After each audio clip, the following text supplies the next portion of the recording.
Hello guys, welcome to my YouTube channel. आप लोगों का मेरे भक्ति शक्ति चैनल पर स्वागत है। और अब शाम का टाइम हो रहा है और हम अपना शिव पुराण पढ़ने जा रहे हैं। और हम रुद्र संहिता का अध्याय 3 पढ़ने जा रहे हैं। सबसे पहले ओम नमः शिवाय। नारद जी का भगवान विष्णु को क्रोध पूर्वक फटकारना और साप देना, फिर माया के दूर हो जाने पर पश्चाताप पूर्वक भगवान के चरणों में गिरना और शुद्धि का उपाय पूछना तथा भगवान विष्णु का उन्हें समझा बुझाकर शिव का माहात्म्य जानने के लिए ब्रह्मा जी के पास जाने का आदेश और शिव के भजन का उपदेश देना। सूत जी कहते हैं, मैं ऋषि माया मोहित नारद मुनि उन दोनों शिवगणों को यथोचित शाप देकर फिर भगवान शिव के इच्छावश मोह निद्रा से जाग न सके। वे भगवान विष्णु के किए हुए कपट को याद करके मन में दुस्साह क्रोध लिए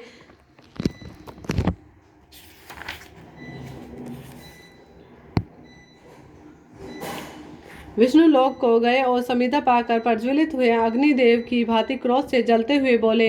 उनका ज्ञान नष्ट हो गया था, इसलिए वे दुर्वचन पूर्ण व्यंग सुनाने लगे। नारद जी ने कहा, अरे तुम बड़े दुष्ट हो, कपटी हो और समस्त विश्व को मोह में डाले रहते हो। दूसरों का उत्साह या उत्सुक तुमसे सहा नहीं जाता। तुम मायावी हो, तुम्हारा अंतःकरण मलिन है। पूर्व काल में तुम्ही ने मोहिनी रूप धारण करके कपट किया, असुरों को वारुणी मदिरा पिलाई, उन्हें अमृत नहीं पीने दिया। छल कपट में ही अनुराग रखने वाले हरे, यदि महेश्वर रुद्र दया करके विष न पी लेते तो तुम्हारी सारी माया उसी दिन समाप्त हो जाती। विष्णुदेव कपट पूर्ण चाल तुम्हें अधिक प्रिय है, तुम्हारा स्वभाव अच्छा नहीं है, तो भी भगवान शंकर ने तुम्हें स्वतंत्र बना दिया है। तुम्हारी इस चाल ढाल को समझकर अब वे भगवान से भी पश्चाताप करते होंगे। अपनी वाणी रूप वेद की प्रामाणिकता स्थापित करने वाले महादेव जी ने ब्राह्मणों को सर्वोपरि बताया। हरे, इस बात को जानकर आज मैं बलपूर्वक तुम्हें ऐसी सीख दूंगा जिससे तुम फिर कभी भी ऐसा कर्म नहीं कर सकोगे।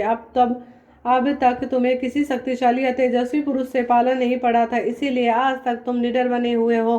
परंतु विष्णु, अब तुम्हें अपनी करने का पूरा फल मिलेगा। भगवान विष्णु से ऐसा कहकर माया मोहित नारद मुनि अपने ब्रह्मा तेज का प्रदर्शन करते हुए क्रोध से खिन्न हो उठे और शाप देते हुए बोले, विष्णु, तुमने स्त्री के लिए मुझे व्याकुल किया है। तुम इसी तरह सबको मोह में डालते रहते हो। यही कपटपूर्ण कार्य करते हुए तुमने जिस स्वरूप से मुझे सहयोग किया था, उसी स्वरूप से तुम मनुष्य हो जाओ और स्त्री के वियोग का दुख भोगो। तुमने जिन वानरों के समान मेरा मुंह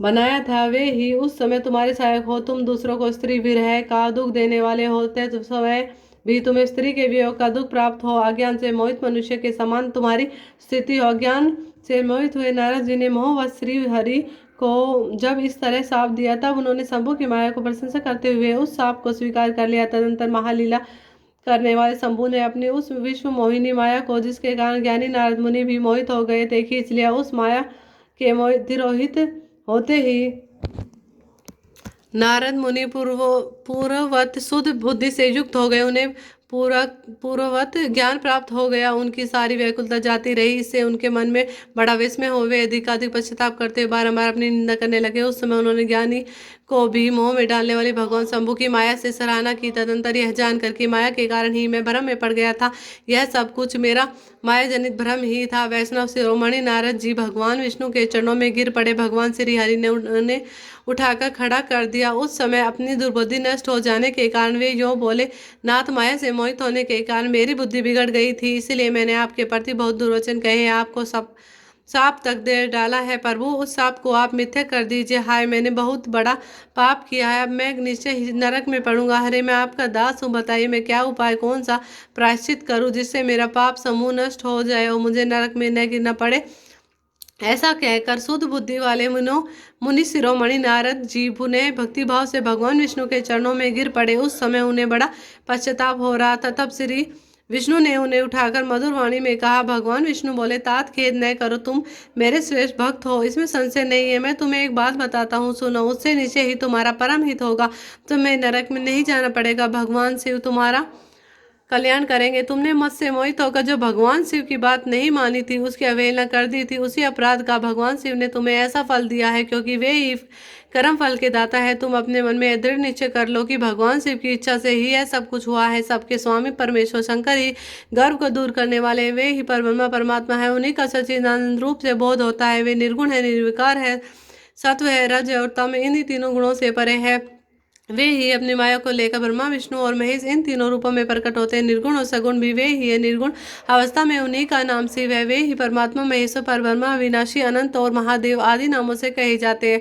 उन्हीं की सेवा ब्रह्मा जी जगत के स्पष्ट हुए हैं और मैं तीनों लोगों का पालन करता हूँ। वे स्वयं ही रुद्र रूप से सदा सबका संहार करते हुए शिव रूप से भी सबके साक्षी है। माया से भिन्न और निर्गुण है। स्वतंत्र होने के कारण वे अपनी इच्छा के अनुसार चलते हैं। उनका विहार आचार व्यवहार उत्तम है और वे भक्तों पर दया करने वाले हैं। नारद मुनि, अब मैं तुम्हें एक सुंदर उपाय बताता हूँ जो सुखद, समस्त पापों का नाशक और सदा भोग एवं मोक्ष देने वाला है। तुम उससे सुनो। अपने सारे संशय को त्याग कर तुम भगवान शंकर के स्वेच्छा का गान करो और सदा निर्णय भाव को शिव के सतनाम स्रोतों का पाठ करो। मुने, तुम निरंतर उन्हीं का उपासना, उन्हीं का भजन करो, उन्हीं के यश को सुनो और गाओ।